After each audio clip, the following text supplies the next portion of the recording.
Hello student, मैं निर्मला साहू।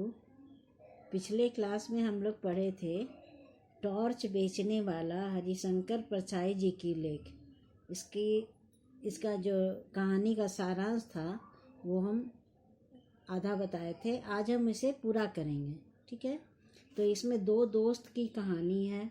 दो दोस्त अपने एक समय में दोनों दोस्त एक जगह मिलते हैं और दोनों दोस्त की ये आकांक्षा रहती है कि अब हम लोग आगे का जीवन किस प्रकार व्यतीत करें। तो आगे का जीवन बिताने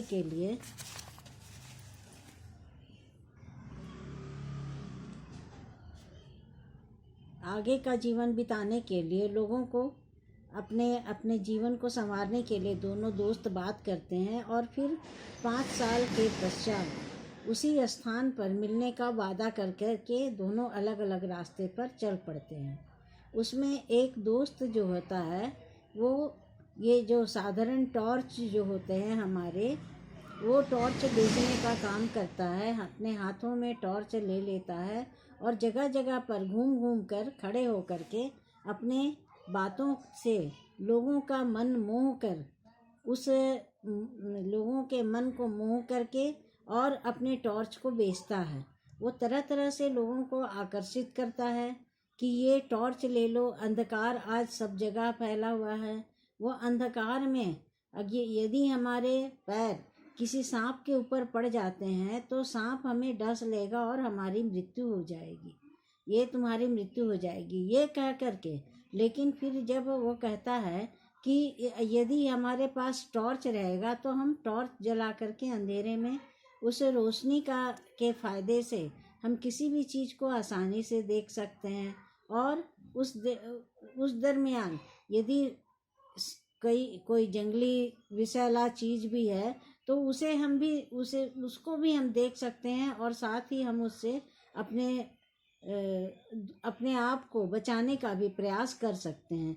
लेकिन यदि अंधेरे में हमें वो चीज़ नहीं दिखाई देगी और यदि हमारा पैर पड़ गया तब तो वो उलट के हमें डसेगा और हमारी मृत्यु भी हो सकती है। इसी से बचने के लिए आप टॉर्च खरीद लो। और वो तरह तरह के लुभावने वाले शब्द का प्रयोग करता है जिससे कि मनुष्य की जो एक प्रवृत्ति है कि किसी की बातों में तुरंत आ जाना या फिर किसी की बातों से प्रभावित हो जाना और प्रभावित हो करके वो उस सामान को खरीद लेता है। तो इससे वो अपना गुजारा करता था टॉर्च बेच बेच करके। लेकिन वहीं उसका जो दूसरा मित्र होता है, वो भी आध्यात्मिक टॉर्च बेचा करता था। आध्यात्मिकता से तात्पर्य है कि जो हमारे धार्मिक ग्रंथ होते हैं, धार्मिकता से जुड़ी हुई चीज़ होती है और वो अध्यात्म के द्वारा हमारी मन के अंदर वो उन बातों को बैठा देते हैं और उसके द्वारा हम कार्य करने लगते हैं। तो आज वो मित्र जो था वो एक ऐसे जो हम कहते हैं जिसे कि पाखंडी बोलेंगे या फिर थोड़ी बहुत जानकारी हासिल करके और लोगों को गुमराह करने वाले लोग जो होते हैं वो अपने आप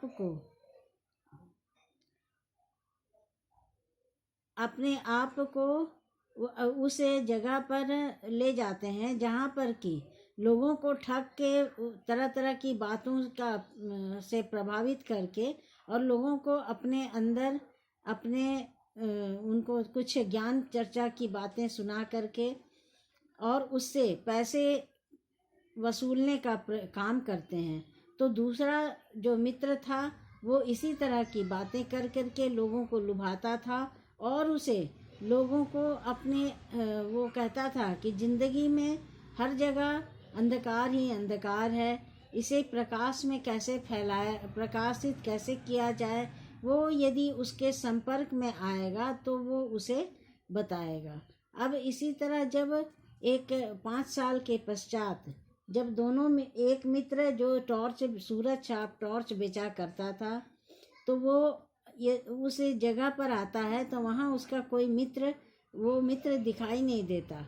अब वो थोड़ा आगे बढ़ता है तो एक मैदान में एक बहुत बड़े ये ऊंचा मंच बना हुआ था और सजा हुआ था, और उस मंच पर वो देखता है कि कोई भव्य पुरुष सुंदर रेशमी वस्त्रों से सजे धजे और वहाँ बैठे थे, और वो अपना प्रवचन दे रहे थे, भाषण कह रहे थे।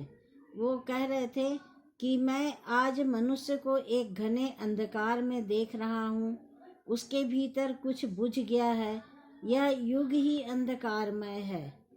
यह सर्वग्राही अंधकार संपूर्ण विश्व को अपने उदर में छिपाए है।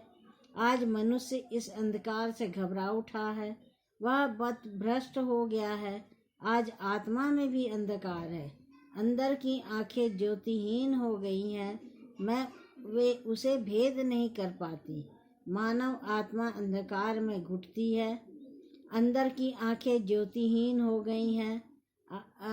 मैं देख रहा हूँ मनुष्य की आत्मा मन और पीड़ा से त्रस्त है। वो ये सब बातें बोल रहे थे और लोग स्तब्ध होकर के सुन रहे थे। टॉर्च बेचने वाला को उसकी बातों से हंसी आ रही थी और वो सुन रहा था खड़े होकर के। जब वो देखा कि वो टॉर्च बेचने वाला तो उसका दोस्त मित्र ही है, तो उसे वह जब हंसने लगा तो लोग जो स्तब्ध होकर के या फिर एक ध्यान मग्न होकर के उसकी बातों को श्रवण कर रहे थे, वो उसकी बातों को श्रवण करने के पश्चात लोग उसकी हंसी से तिलमिला उठते हैं और उसे डांट फटकार करके वहाँ से भगा देते हैं।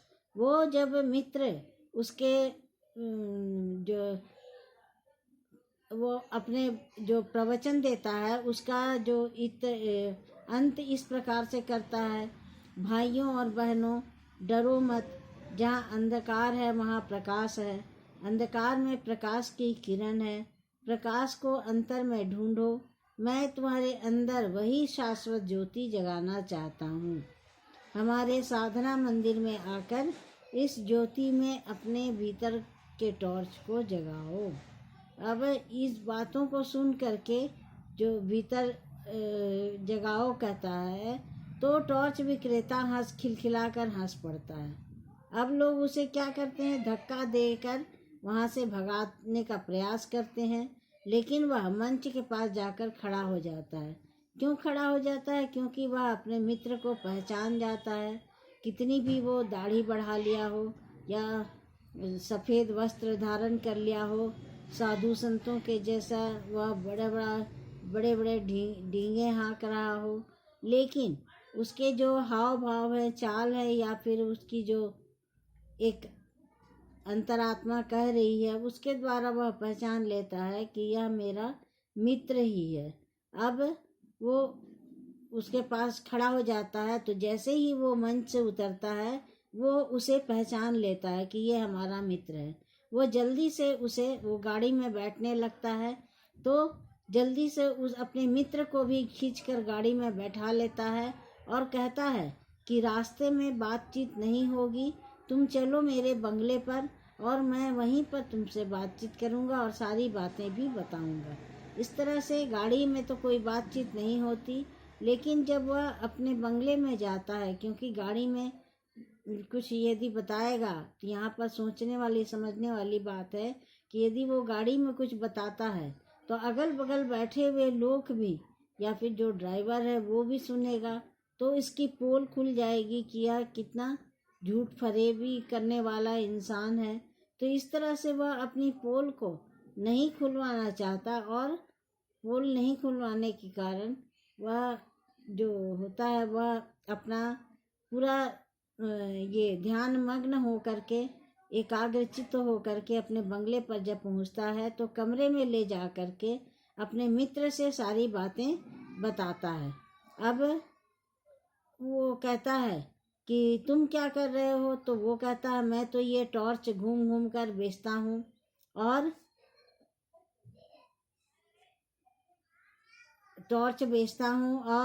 कहता है कि तुम भी तो टॉर्च ही बेचते हो, चाहे तुम कुछ भी कहलाओ कि साधु संत बन गए हो, लेकिन टॉर्च तो तुम ही बेचते हो। तुम्हारे और हमारे प्रवचन एक से है। बताओ किस कंपनी का टॉर्च बेचते हो। उसकी बातों से संत बने दोस्त को ने से जो था वो अंत तक वो हिल जाता है और उसने कहा, तेरी बात तो ठीक है, मेरी कंपनी नई नहीं है, सनातन है। तू 1-2 दिन रह तो मैं तुझे सब समझा देता हूँ। इस प्रकार टॉर्च विक्रेता उसके पास 2 दिन रहता है और तीसरे दिन सूरज छाप टॉर्च को की पेटी, उससे जब सारी बातें वो सुनता है तो जो वो अपना काम करता था, सूरज छाप टॉर्च बेचता था, तो वो रोज़ तो बिकती नहीं और वो कभी कभी जैसे एक बिक रही है तो उसे वो अनाप शनाप दामों में बेचता और अपने जो भी था वो उसे काम अपना जीवन यापन कर रहा था। लेकिन वहाँ अब तीसरे दिन उसकी बातों से प्रभावित हो करके वो देखा कि इतना मेहनत करने से तो अच्छा है कि दिन भर हम जब कभी यहाँ धूप पानी ठंड में यहाँ वहाँ खड़े हो करके जो टॉर्च बेचा करते हैं, तो उससे तो काफ़ी अच्छा है कि ये एक जगह और लोगों की इससे पकड़ भी होती है, लोगों की पहचान भी बनती है कि एक जगह कहीं पर बैठ जाओ और अपने भाषण के द्वारा लोगों को बहलाओ फुसलाओ और उससे माल भी ऐंठो। माल ही ऐंठना का काम वहाँ करता था। आज हम देखते हैं कि दुनिया में कई एक जो अपने आप को साधु संत कहलाने वाले लोग हैं, वो किस प्रकार से जनता को, पब्लिक को वो बुलावा दे करके अपनी बातों से उसे फंसा करके और लोग उसकी जो समझदारी है उसको अपनी समझदारी को लोगों तक में, लोगों के जिगर में बैठाने पूर्ण रूप से विराजमान करके और वो उसमें बुलावे में फंस जाते हैं और उनका जो वो उससे अपने जीवन यापन करता है। पैसे लोग आवेश में आ करके या फिर झूठ सच का जो ज्ञान है वो उस ज्ञान को अपने ज्ञान में ना निकाल करके उसकी बातों में आ करके लोग उसे चढ़ावा देते हैं कि मेरा कुछ भला हो जाए, मेरा कुछ इसमें भला हो जाए, बुरा ना हो किसी का। तो इस तरह की बातों को बोल करके और लोग से पैसे अपना कमा करके अपना दिन गुजारा करते थे। तो वह कहता है, जब लेखक इन सब बातों को सुन रहा था तो उसको कहता है कि सारा उसने फेंक दिया अपना टॉर्च को और वो भी यही काम शुरू कर देता है। इसी तरह के संत जैसा दाढ़ी बढ़ा लेता है और जो वस्त्र सफ़ेद वस्त्र धारण कर लेता है, तो यही कहता है कि बस 1 महीने की देर है। और तो उसने कहा कि अब कौन सा धंधा तुम करोगे? तो उसने उत्तर दिया, धंधा वही करूँगा, यानी टॉर्च बेचूंगा, बस कंपनी बदल रहा हूँ। तो हम देखते हैं कि लोगों को जैसे ज़रूरत होती है, एक कंपनी में काम करता है तो लोग तुरंत दूसरी कंपनी में ज्वाइन करते हैं और जहाँ पर कि उसकी मर्जी के खिलाफ नहीं होती वहाँ पर वो जॉब करते हैं, अपनी नौकरी करते हैं, अपना दिन गुजारा करते हैं। तो ये भी कहता है कि बस 1 महीने की थोड़ी सी दिक्कत है, उसके बाद मैं भी अपना काम इसी तरह से करूँगा और धंधा वही करूँगा जो मैं पहले कर रहा था, अर्थात टॉर्च ही बेचूँगा। लेकिन इन दोनों ये धंधा वही करूँगा लेकिन अपना बस कंपनी बदल रहा हूँ। अर्थात जो वो सूरज छाप टॉर्च बेचा करता था उसके जगह पर वो ये आध्यात्मिक टॉर्च बेचने की बात कहता है। और इसमें इस कहानी में लेखक व्यंग पूर्ण भाषा का प्रयोग कर रहे हैं। क्यों? क्योंकि धर्म के आड़ पर हम देखते हैं कि धर्म के आड़ पर समाज में कितनी बुराइयां फैली हुई हैं। ये यहाँ पर भी उसी तरह की बात की पोल खोल रहे हैं। धर्म के धंधे की पोल खोल रहे हैं, क्योंकि धर्म का धंधा के आगे लोग अधिक से अधिक नतमस्तक हो रहे हैं और चढ़ावा चढ़ा रहे हैं। और बहुत से काम ऐसे जो हो रहे हैं जिसमें कि लोगों को मेहनत कम करना पड़ता है और अपना पैसा कमाना ज़्यादा होता है। तो इस तरह से वो लोगों को बुलावा दे करके अपना जीवन यापन कर रहे हैं। तो यहाँ पर इस कहानी में पूर्ण रूप से लेखक ने व्यंग्यपूर्ण जो समाज की कुरूपता है, अर्थात समाज में जो एक विडंबना है धार्मिक आस्था को लेकर के, उसकी सत्यता को उजागर किया है। और उसकी जो अमिट छाप है, जो संसार में लोग आधे जानने वाले इसको बोलेंगे कि जिसकी जानकारी इसमें नहीं है, जिसकी पकड़ नहीं है, उस वैसे लोगों को भी लोग सच मान करके और उसके आगे अपने आप को पूर्ण रूप से समर्पित कर देते हैं। और अपने अंदर जो आज एक ठगी सम्राट जिसे कहेंगे, कि आज के ज़माने में ठगी सम्राट का ग्रुप फैला हुआ है और लोग अपने आकर्षण के बजाय